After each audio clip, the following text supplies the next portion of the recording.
Dr. Amanda Wilson, who's an orthodontist that comes in and works with us all over the country from Hawaii. And there you are. Hey, Dr. Wilson, so happy to have you with us. We just have the greatest doctors. What a panel lineup. Every one of them stellar. And, you know, can you tell me any other treatment that can accomplish all these things simultaneously? And when do you actually start to talk to a parent about this? When do you engage in that conversation when you're taking care of that child from the first time they go to the dentist?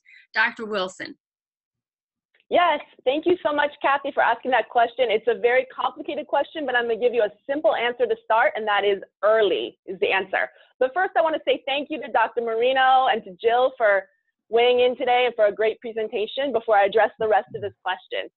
So I want to address all the dentists out there and give you a little bit of feedback about when to start and about the comprehensive aspect of this program and of this system. But first, I want to address you all actually separately. So when I mention your specialty, please listen. And if I'm not talking about your specialty, you're welcome to cover your ears or listen on. But first, I want to talk to the orthodontists out there, okay? Orthos. First of all, a couple of things I want to say to you about this system and why I want you to get on board. Number one, skeletal age versus dental age. We know it's different. We know it's changing. We don't know why. Is it environmental? Is it the chicken? Is it the milk? I'm not sure. But I'm a mom to school-age children. I have an 8-year-old and an 11-year-old. And I know skeletal age versus dental age is changing. Some kids are reaching their skeletal maturity, peak maturity at age 8. Some girls, sometimes 7. Sometimes their dental age is way off from that. Therefore, sometimes we need to treat patients in 2 different phases. More than ever we need to.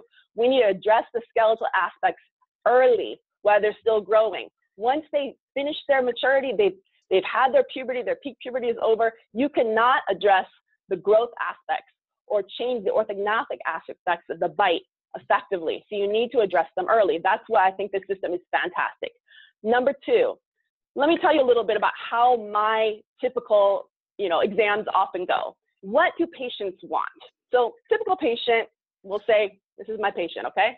So I say, hey, what are you doing here today? And they say, oh, hey, I'm here for a retainer, okay? And then they say, oh, can I just wear it at night? Okay. Can I have Invisalign? Okay. Can I have something clear? Okay. I don't want anything bonded to my teeth. All right. Those are the 5 things that patients want. But guess what? All this, before I would say, that doesn't exist. That's impossible. We do braces, we do Invisalign, we might do an appliance, an expander. Everything has something bonded to your teeth. Now and it's been out for dozens of years already. It's already treated 3.5 million cases through HealthyStart. It's a removable, nighttime only appliance. It's exactly what patients want. It's an incredible patient experience. So beyond that, orthodontists, let me tell you one more thing. I'm going to give you a magical date, 1999. You all may know what happened in 1999. Invisalign launched to orthodontists, right? It changed that whole nature of orthodontics. Everything changed after that, right? So what did we do? We fought against it. We pushed back. We did not embrace the change that occurred. And what happened? The GPs took all the cases because we didn't embrace it. Don't do this again. If you want to save your profession, don't complain to me that the GPs are taking your cases. You can jump on board new technology. This is the technology for the decade. This is the technology for your generation. The early adopters will do amazing things in their community and will profit. So jump on board. Lastly, you say, I don't see kids age 2 to 6. Well, why not? Look around in your waiting room. I'll bet you, okay, now it's late, especially those on the East Coast, but I bet those of you who tomorrow, you're probably not working, it's Friday. Next week, Monday, go look in your waiting room. Go look around. I'll bet you have 6 to 7 kids in the 2 to 6 age range just sitting in your waiting room. What are they doing there? They're playing with blocks, they're reading books, they're watching your movie, playing with your great video game system. Do an exam. Examine them. They're siblings of your patients. They're the kids of your patients. They're out there. Invite them in. Take a look. Let them know what you have to offer. So thank you, orthodontists, for listening. All right, now you can see I love my orthos. We're going to talk about pedos. Okay, pedos. I have a couple things to say to you. First of all, you have those patients in your waiting room. Why not start examining them? You don't even have to market to them. Number 2, pedos, I know you're doing phase 1 out there. I know you're doing habits.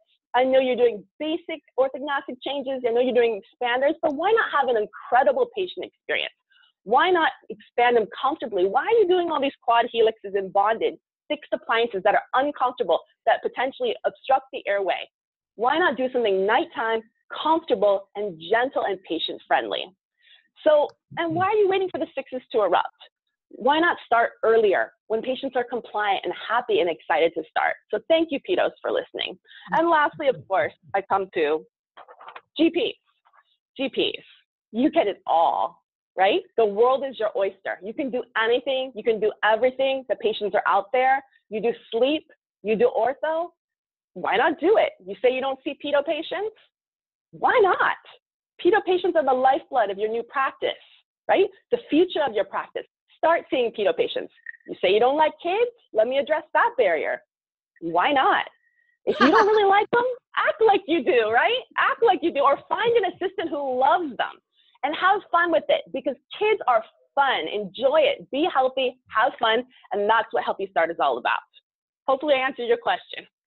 Amanda, what amazes me is that as a parent or grandparent, I see it in such a simple way. If a child walks through your door, you have to be able to take care of them.